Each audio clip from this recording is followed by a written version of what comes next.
کلمہ میں ہے کہ سرانجام جاہل جہنم بوت جاہل نکو عاقبت کم بوت.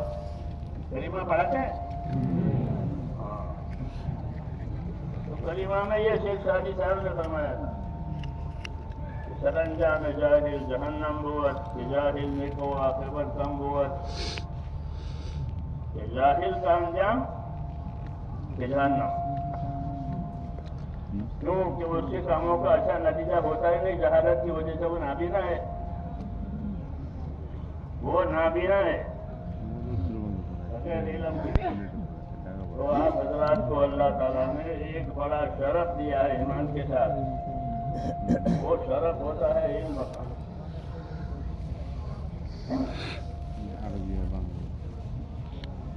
علم کی مثال ایسی ہے جیسے آسمان سے آنے والا پانی. آسمان سے جو پانی آتا ہے اس میں زمین کی ساری مخلوق کی حیات ہے. وَجَعَلْنَا مِنَ الْمَاءِ كُلَّ شَيْءٍ حَيٍّ. کہ ہم نے پانی سے ہر چیز کو زمین کی حیات دی ہے. زمین کی مخلوق پانی کے بغیر زندہ نہیں ہے. پانی چاہیے اس کو. یہ اس مادی پانی کا اثر بتایا کہ زمین کی مخلوق کے حیات کا دار و مدار اس پانی پر جو آسمان سے برستا ہے ہر سال. ایسے ہی ان کی مانوی زندگی، حقیقی زندگی، روحانی زندگی، اس کے لیے ایک پانی ہے کہ وہ پانی ہوتا ہے علم دین، جو بذریعہ وحی نبیوں کو ملتا ہے. کہ نبی اس کی تبلیغ بھی کرتے ہیں، اس کی تعلیم بھی کرتے ہیں. خالی پہنچاتے نہیں ہیں بلکہ سکھاتے بھی ہیں. عملی زندگی سکھاتے ہیں. علمی دور بھی لاتے ہیں لوگوں پر. انبیاء کرام کی محنت سے علمی دور آتا ہے. اور علمی دور آنے کا مطلب یہ ہوتا ہے کہ ہر طبقے کو علم ملتا ہے. اپنے علم کی تبلیغ کرتے ہیں، اپنے علم کی ترغیب دیتے ہیں تو ہر طبقے کو علم دین ملتا ہے. کیونکہ کوئی طبقہ علم دین کے بغیر کامیاب نہیں ہوگا. علم دین سے دو مراد ہیں، ایک فضائل کا علم اور ایک شرائع اور احکام کا علم. ایک فضائل کا علم ہوتا ہے، ایک شرائع اور احکام کا علم ہوتا ہے. یہ دونوں ضروری ہے. فضائل کا علم تو اس لیے ضروری ہے کہ اس سے رغبت پیدا ہوتی ہے عمل کی، اور اپنے عمل کی قیمت سمجھ میں آتی ہے کہ میرے ایک سبحان اللہ کی اللہ کے یہاں کیا قیمت ہے. ہر تاجر اپنے مال کی قیمت جانتا ہے اور نفع بھی جانتا ہے کہ اتنی قیمت میں میرے یہاں آیا ہے اور یہ مال اتنی قیمت اور اتنے میرے یہاں سے جائے گا. وہ تاجر ہے. حضور صلی اللہ علیہ وسلم فرماتے ہیں ہر انسان تاجر ہے. کل الناس یغدو فبائع نفسہ. ہر آدمی کی صبح شام ہوگی، زندگی گزرے گی اور وہ اپنی صلاحیت کا سودا کرے گا، اپنی صلاحیت لگائے گا. یہ مطلب ہے حدیث کا. جیسے تاجر اپنا مال بانک تجارت پر لگاتا ہے، ایسے ہر آدمی اپنی صلاحیت اپنی دنیا کی زندگی پر لگائے گا. تو اپنی صلاحیت لگانے کے بعد کیا نتیجہ ہوگا؟ کل الناس یغدو فبائع نفسہ موبقھا اور موجقھا. یا تو وہ اپنے آپ کو ہلاک کرے گا، صلاحیتوں کو برباد کرے گا، یا اپنی صلاحیت سے وہ اپنے اندر تقویٰ پیدا کرے گا، طہارت پیدا کرے گا، اخلاق پیدا کرے گا، اخلاص پیدا کرے گا اور اپنی ذات کے لیے اور دوسروں کی ذات کے لیے خیر کا ذریعہ بن جائے گا. اپنی ذات کے لیے اور دوسروں کے لیے خیر کا ذریعہ بنے گا. تو لعبد جعله الله مفتاحا للخير ومغلاقا للشر. یہ خوش نصیب ہے وہ بندہ کہ جس کو اللہ خیر کا ذریعہ بناوے، شر کے مٹنے کا ذریعہ بناوے. اور ہلاکت ہے اس کے لیے کہ جس کو شر کا ذریعہ بناوے، خیر کے مٹنے کا ذریعہ بناوے. اس لیے یہ علم دین بڑا شرف ہے.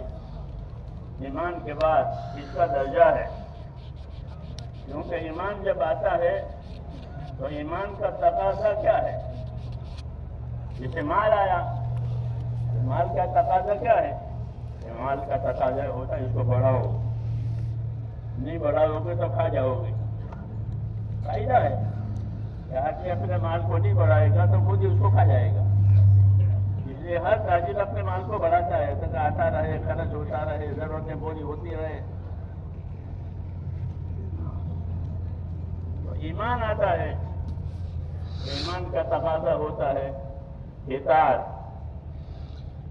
ایمان اطاعت کی دعوت دیتا ہے. وما ارسلنا من رسول الا لیطاع باذن اللہ. یوں فرمایا کہ جب ہم نے کوئی نبی، کوئی پیغمبر زمین پر اتارا بھیجا ہے تو وہ اس لیے بھیجا گیا ہے کہ وہ اللہ کے فرمانے سے اللہ کے بندوں میں اطاعت کو قائم کرے. ایمان کا تقاضا ہوتا ہے اطاعت. نبوت اطاعت قائم کرانے کے لیے ہوتی ہے. حضور صلی اللہ علیہ وسلم اطاعت کی ترغیب دیتے ہیں کہ اللہ کی اطاعت کرو، رسول کی اطاعت کرو، اپنے ذمہ داروں کی اطاعت کرو. ہاں، شروع سے لے کر آخر تک یہی پیغام. حجۃ الوداع میں بھی یہی پیغام دیا. صلوا خمسکم، صوموا شہرکم، ادوا زکاۃ اموالکم، اطیعوا امراءکم تدخلوا جنۃ ربکم. تو ہر وقت اطاعت، یہ اطاعت اصل چیز ہے. ایمان کا تقاضا اطاعت. اس لیے اطاعت کی دعوت ہوتی ہے، اطاعت کی ترغیب ہوتی ہے ہر مجمع میں. اطاعت نہیں ہے تو دینداری نہیں ہے. اطاعت نہیں ہے تو پھر معصیت ہے. یہ نہیں کہ معصیت بھی نہ ہو، اطاعت بھی نہ ہو، ایسا نہیں ہوتا. کوئی ایک رخ ضرور ہوگا. وَمِن كُلِّ شَيْءٍ خَلَقْنَا زَوْجَيْنِ لَعَلَّكُمْ تَذَكَّرُونَ. جھکا کہ ہم نے ہر چیز کا جوڑا بنایا ہے. ایک جوڑا کا اعتبار جنس کے ہوتا ہے اور ایک جوڑا کا اعتبار ضد کے ہوتا ہے. یہ دو جوڑے ہوتے ہیں. جو جوڑا کا اعتبار ضد کے ہوتا ہے اس کا تقاضا یہ ہوتا ہے کہ ایک نہ ایک وہاں ضرور ہوگا. جیسے اندھیرا اور اجالا ان کا جوڑا ہے. اندھیرا نہیں ہوگا تو اجالا ہوگا، اجالا نہیں ہوگا تو اندھیرا ہوگا. یہ نہیں کہ اندھیرا بھی نہیں، اجالا بھی نہیں. تو ہر چیز کا جوڑا بنایا ہے. یہ جوڑا مراد ہے کہ جہالت ہوگی یا علم ہوگا، اس کا جوڑا ہے. اگر علم ہے تو جہالت نہیں ہے، جہالت ہے تو پھر علم نہیں ہے. اجالا ہے تو اندھیرا نہیں ہے، اندھیرا نہیں ہے تو اجالا ہے. اس کا ہم نے جوڑا بنایا ہے. تم دھیان کرنا کہ خیر نہیں ہوگی تو شر تو آ جائے گا. ہاں،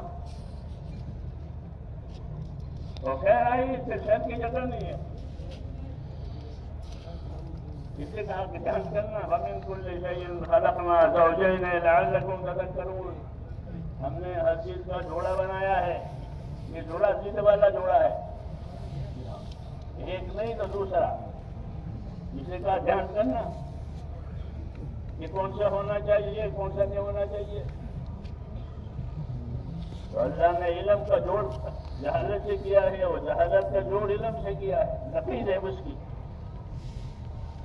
اس لیے علم نہیں ہوگا تو جہالت ہوگی. جی ہاں، اور علم ہے پھر جہالت نہیں ہے. تو علم اللہ تعالیٰ نے اتارا ہے جہالت دور کرنے کے لیے. جہالت کا کیا اثر ہے اور علم کا کیا اثر ہے؟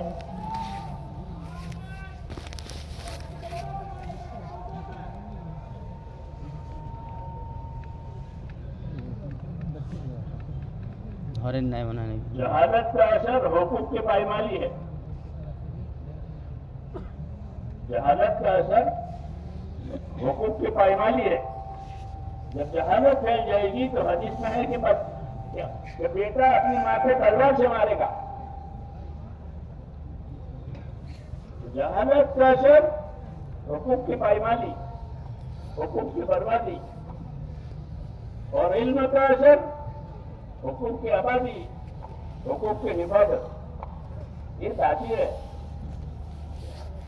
جہالت پھیلے گی پھر کوئی حق ادا نہیں ہوگا، بلکہ حقوق کی پائمالی ہوگی، حقوق کی بربادی ہوگی، فساد ہوگا. فساد سے طبیعت مانوس ہو جائے گی.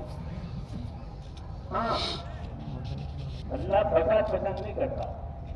اللہ لا یحب الفساد. اللہ کو فساد پسند نہیں ہے. وہ فساد ہوتا ہے اسی جہالت آ گئی. اس لیے جہالت سے بندوں کو بچانے کے لیے اللہ تعالیٰ نے علم کا انتظام کیا. اور خالی علم نہیں، علم اور عمل دونوں. اللہ کتاب بھی اتارتے ہیں علم کے لیے اور عمل کے لیے نبی کی بھی. کتاب میں علم ہوتا ہے، نبی کی زندگی میں عمل اور تطبیق ہوتی ہے کہ اس کتاب پر عمل کرنے کی کیا شکل ہے، تو وہ اس کی تطبیق بھی بتاوے گا. حضور صلی اللہ علیہ وسلم کی حیثیت ایسی ہے، ایک چلتا پھرتا قرآن ہے. جیسا کسی کا نہ فرمایا جی ہاں ان نفروں کو بول قرآن، تم قرآن میں پڑھتے، جو قرآن میں ہے وہ آپ کی زندگی میں ہے. تو ایک کتابی شکل ہوتی ہے اور ایک شخصیت ہوتی ہے. وہ شخصیت اس لیے ہوتی ہے کہ کتاب میں جو علم ہے وہ عمل میں آوے، وہ دعوت میں آوے، وہ تعلیم میں آوے، وہ معاشرے میں آوے. وہ علم معاشرے میں آوے، تعلیم میں آوے، حیات میں آوے، اس کو عمل کہتے ہیں. جب یہ ان چیزوں میں آیا تو وہ عمل. ہم نے ایک دفعہ برما گئے مولانا انعام الحسن صاحب کے ساتھ. 2 سال ہو گئے 1972 میں. تو ایک مدرسے میں جانا ہوا، طلبا علماء حضرات طلبا بھی تھے. حضرت جی رحمۃ اللہ علیہ نے طلبا سے پوچھا کہ علم میں اور عمل میں کیا فرق ہے. وہ طالب علموں سے پوچھتے ہیں، وہ بتانے کے لیے پوچھتے ہیں، امتحان کے لیے نہیں. ان کو بتانا ہے آگے. یہ بتاؤ بیٹو کہ علم اور عمل میں کیا فرق ہے. تو وہ تو بیچارے کیا بتاتے. حضرت جی نے فرمایا حرکت اور سکون کا فرق ہے. کیا فرق ہے؟ حرکت اور سکون. پھر سمجھایا کہ علم اس میں اہم کلمہ ہے وہ ساکن. اہم کلمہ ہے وہ ساکن ہے، اس کو جزم ہے. اور عمل میں اہم کلمہ متحرک ہے. عمل نیم کا زبر ہے. یہی فرق ہے جو اس میں ہے، وہی فرق ہے. جب علم لینے کے لیے جانا ہوگا تو سکون کے ساتھ، محنت کے ساتھ، یکسوئی کے ساتھ علم ملے گا. نہیں تو نہیں ملے گا. علم و عبادت محنت اور یکسوئی مانگتے ہیں. جس کو عبادت کرنی ہو، عبادت کا انہماک ہو، وہ یکسوئی مانگے گا.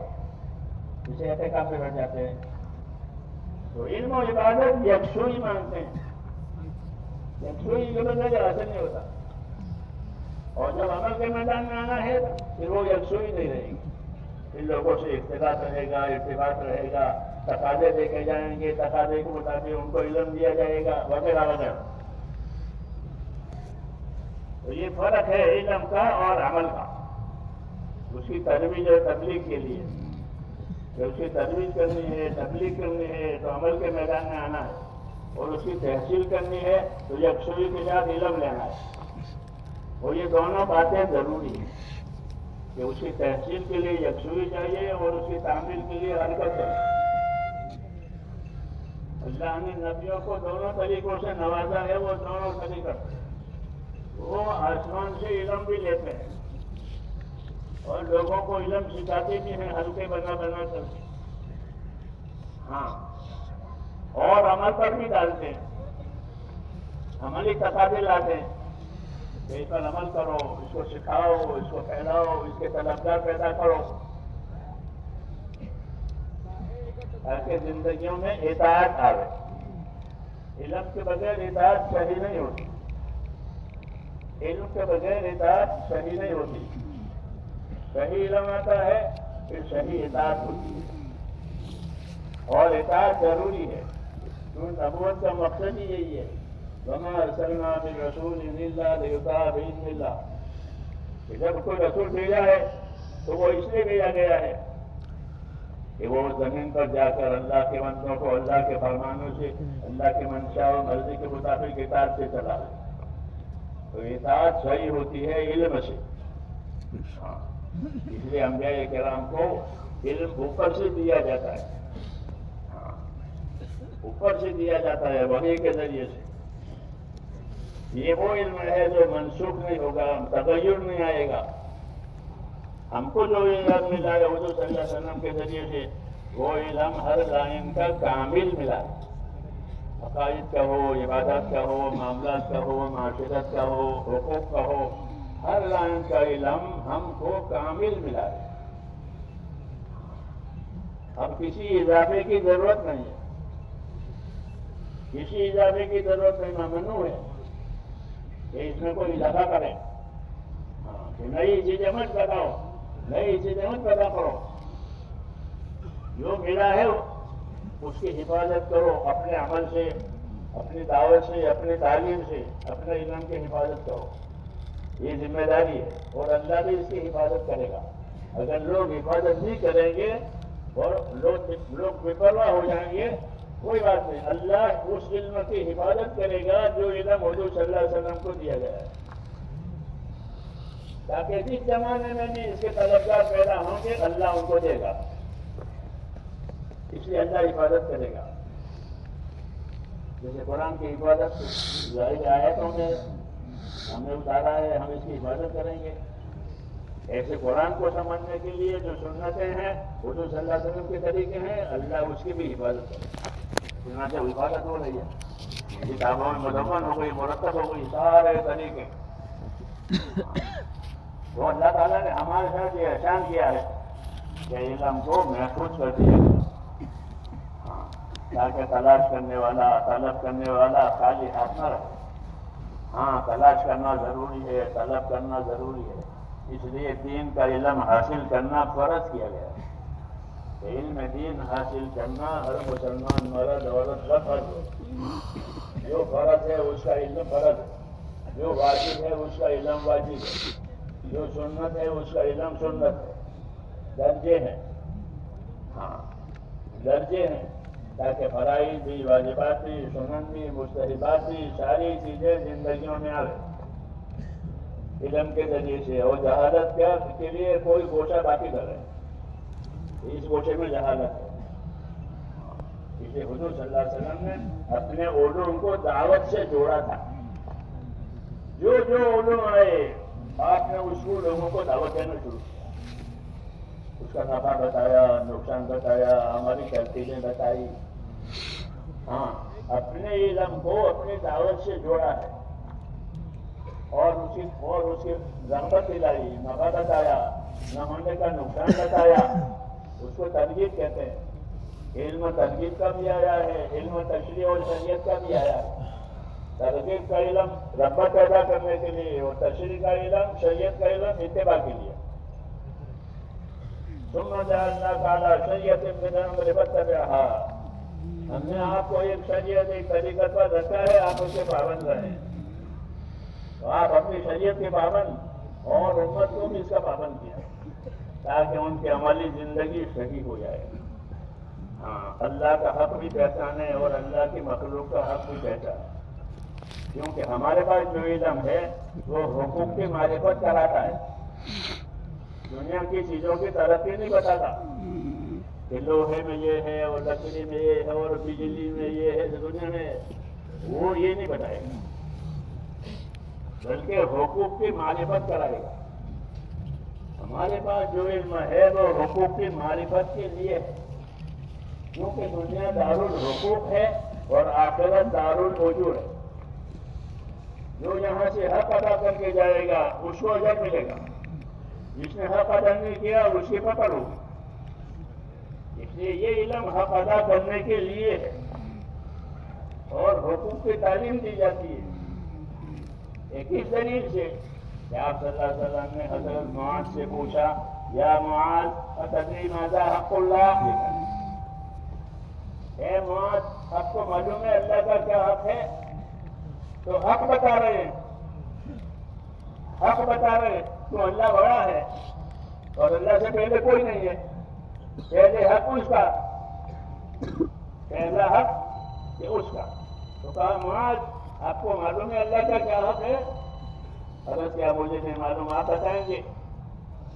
کہ اللہ کا حق یہ ہے کہ اسی کی عبادت کی جائے گی، اس کے ساتھ کسی کو شریک نہیں کیا جائے گا۔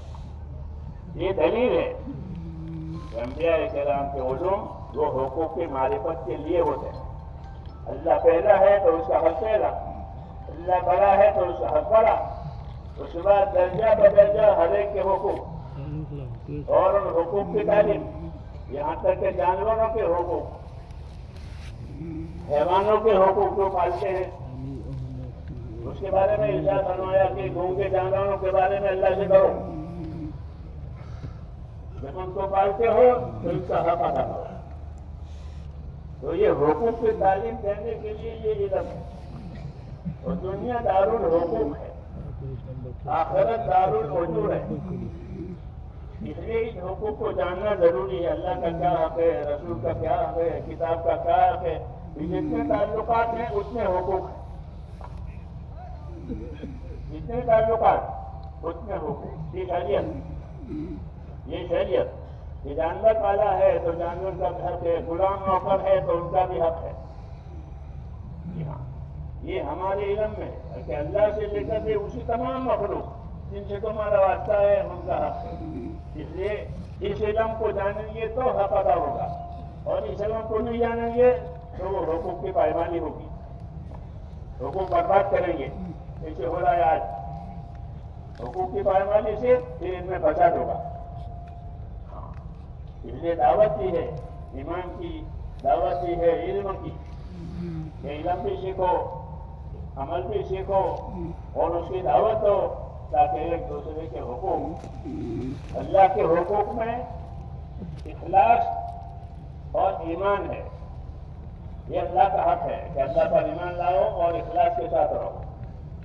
یہ اللہ کے بارے میں ہے، ایمان اخلاص، ایمان اخلاص، یہ اللہ کے معاملے میں ہے۔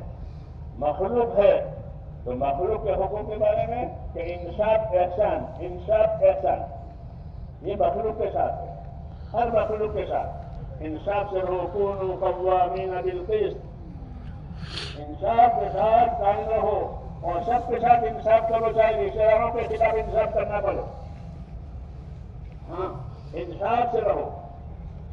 تو مخلوق کا معاملہ ہے تو انصاف احسان ہے، اللہ کا معاملہ ہے تو ایمان اخلاص ہے۔ یہ ہمارا دین ہے، یہ ہمارا دین ہے کہ اللہ کے معاملے میں اخلص دین ہے کہ یکفیک العمل القلیل، اپنے دین میں اخلاص پیدا کر لے، تھوڑا عمل بھی کافر ہو جائے گا، تھوڑے عمل سے بھی کام بن جائے گا۔ یہاں عمل کا وقت ملا نہیں لیکن دین ملا، کام بن جائے گا۔ ابو ہریرہ پوچھتے تھے لوگوں سے، ایسا آدمی بتاؤ اس نے ایک نماز بھی نہیں پڑھی اور جنت میں چلا گیا، ایک نماز نہیں پڑھی اور جنت میں چلا گیا۔ تو لوگوں تعلیم بغیر نماز پڑھے جنت میں کیسے چل جائے گا؟ بغیر نماز پڑھے جنت میں کیسے جائے گا؟ تو فرماتے تھے کہ وہ اسے علم ہے قبیلہ بنو شہر، جو قبیلے بڑے بڑے تھے ان میں یہ گشا تھے. تو وہ صبح میں اٹھا تو دیکھا اس کے بھائی چچا کے بیٹے کوئی بھی نہیں ہے، یہ کہاں چلے گئے؟ وہ تو عہد میں حضور صلی اللہ علیہ وسلم کے ساتھ ہیں. تو اس کے پیچھے کلمہ پڑا اور وہ عہد میں پہنچ گیا، اور وہاں شہید ہو گیا، نماز بھی نہیں پڑھی. تو بغیر نماز پڑھی لندن میں چلا گیا. کیوں؟ مخلص ہے، مخلص ہے. اسی کا آخری چیز میں بھی اکثر کا عمل رکلی اپنے دل میں ڈرس پیدا کرو، تھوڑا عمل میں کافی ہو جائے گا. تو علم کا تقاضا یہ ہے کہ اللہ اپنے اندر اخلاص پیدا کرے، اللہ سے تعلق پیدا کیا جائے. جی ہاں، اللہ سے تعلق پیدا کیا جائے. جو چیز کرے، جو کچھ کرے اللہ کے لیے کرے. یہ بری چیز سے بچے، اللہ کے لیے بچے، اس کو اخلاص کہتے ہیں. علم کا ایک تقاضا اپنے اندر اخلاص پیدا کرنا. دوسرا تقاضا استقامت پیدا کرنا، اپنے علم پر استقامت پیدا کی جائے. ہاں، نبی کو بھی حکم ہے کہ وحی کے ذریعے سے آپ کو علم دے رہے ہیں، آپ اپنے علم پر استقامت کے ساتھ رہو. فاستقم کما امرت ومن تاب معك اے ومن آمن معك. جو آپ پر ایمان لا رہے ہیں وہ بھی اپنے علم پر استقامت کے ساتھ رہے.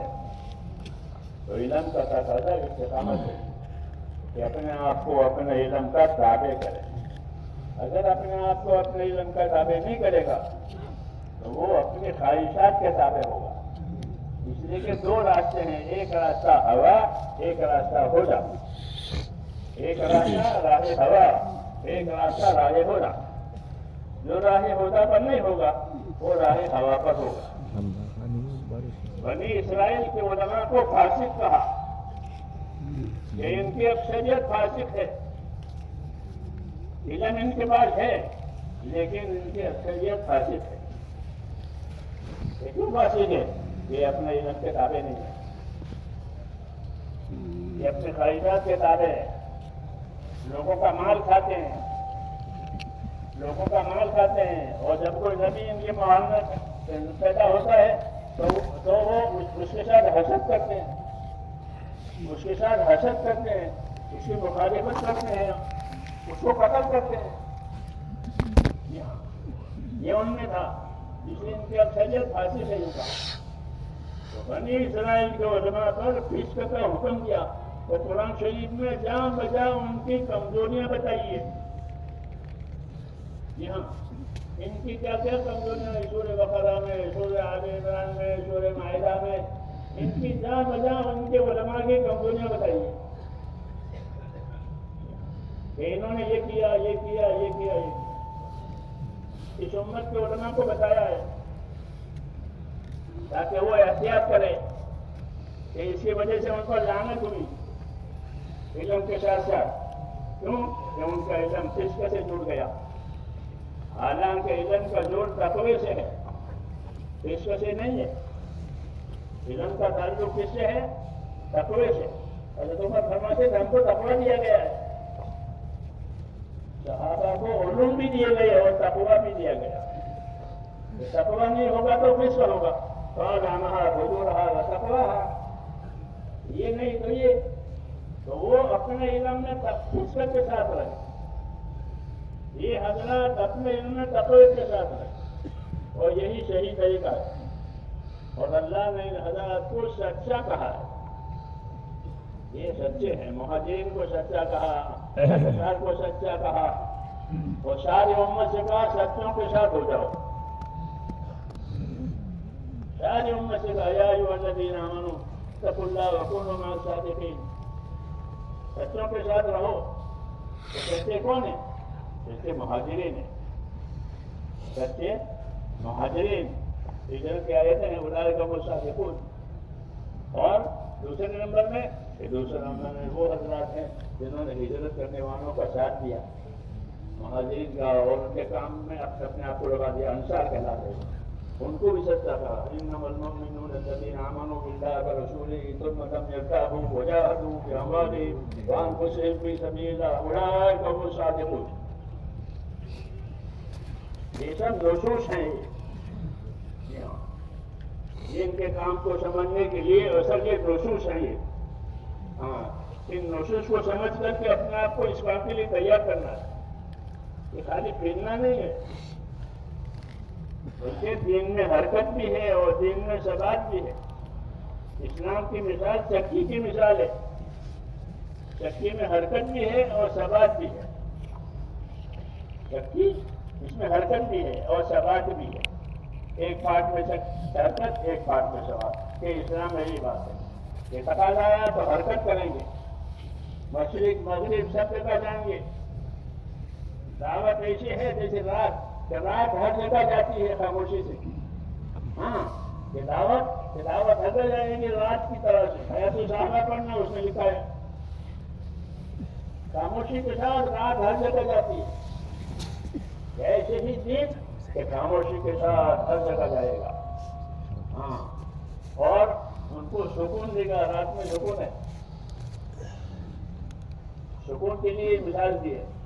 دین میں میرے بزرگوں حرکت بھی ہے اور سکون بھی ہے. حرکت اس کو متاثر کرنے کے لیے ہے تاکہ اس کا تعزیہ ہوتا رہے, یہ آگے بڑھتا رہے. اور اس کا سکون اس پر عمل کی پائیداری کرنے کے لیے ہے کہ اس پر عمل مضبوطی سے عمل کرنا ہے.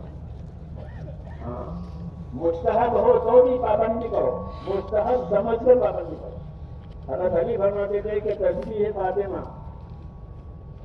میں نے جب سے سنی ہے کبھی فوت نہیں ہوئی.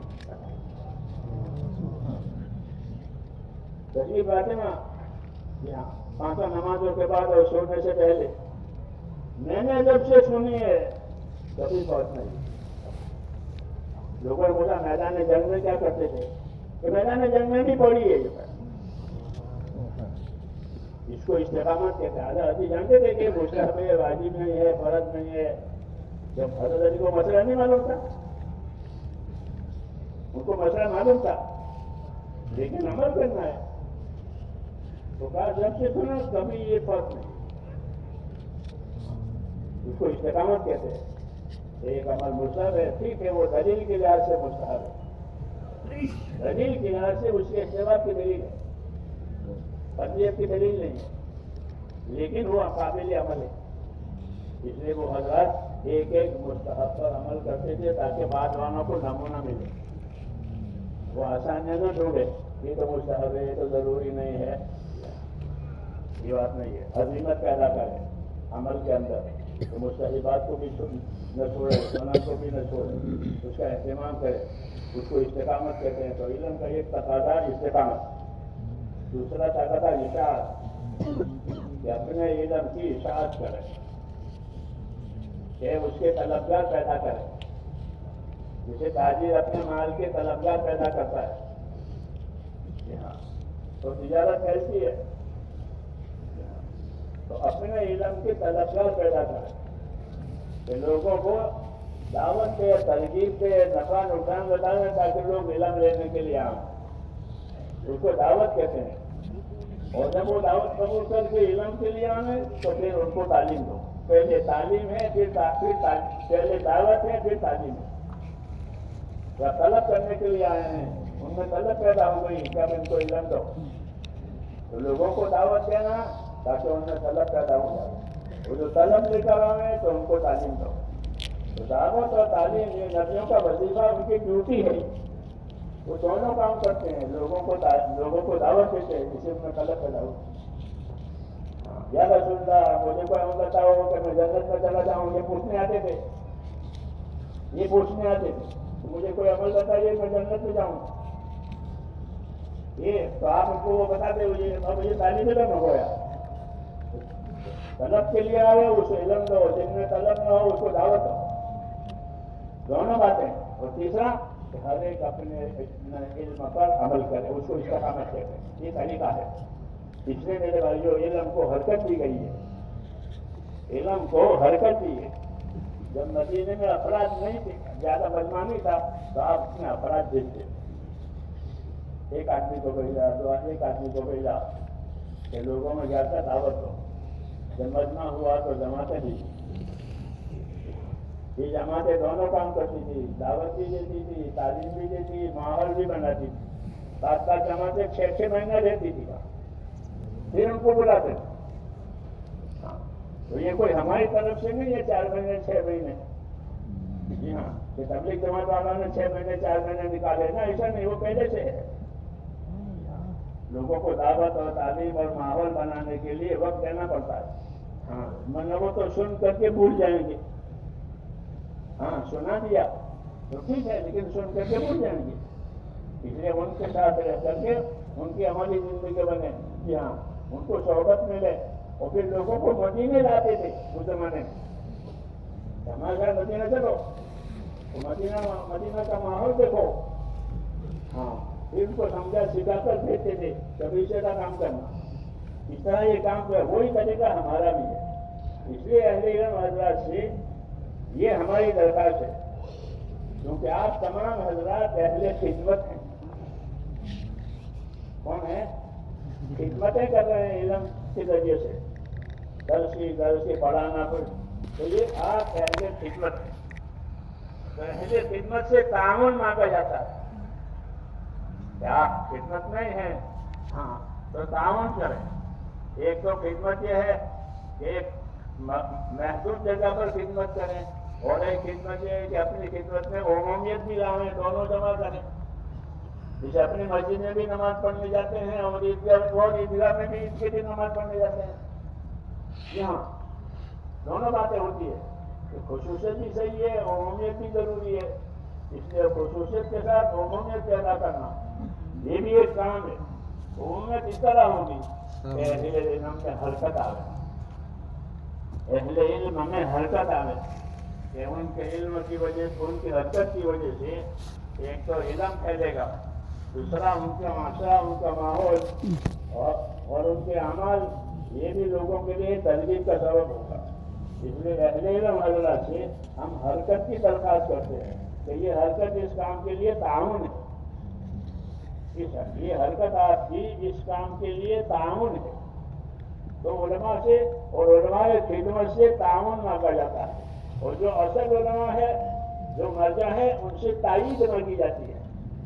مولانا صاحب نے کام شروع کیا تو اس زمانے میں جو حضرات اصل تھے، مفتی کے پاس اللہ صاحب سے، مولانا لاہوری صاحب سے، ان حضرات سے تائید مانگی کہ میرا یہ کام صحیح ہے، کہاں صحیح ہے. ان حضرات نے تائید.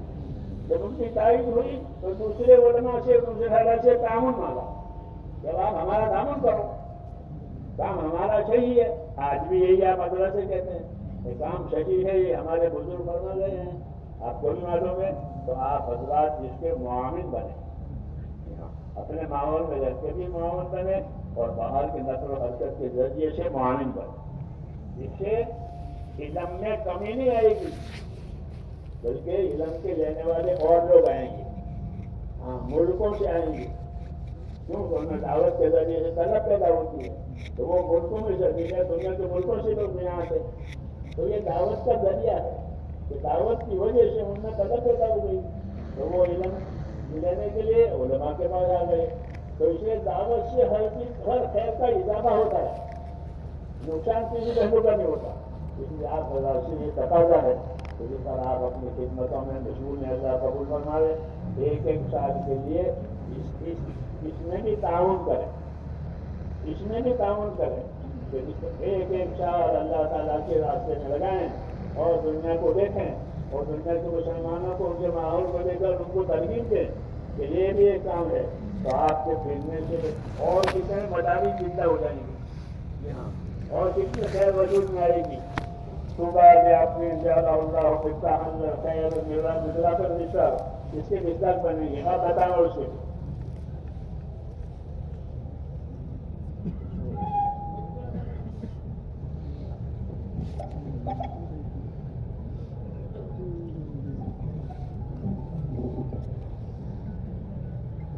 بتائی گئی ماشاء اللہ، بات تو پوری ہو گئی. اب آپ حضرات سے مطالبہ ہے سال کا کہ علماء ایک سال اللہ کے راستے میں نکل کر امت کے تمام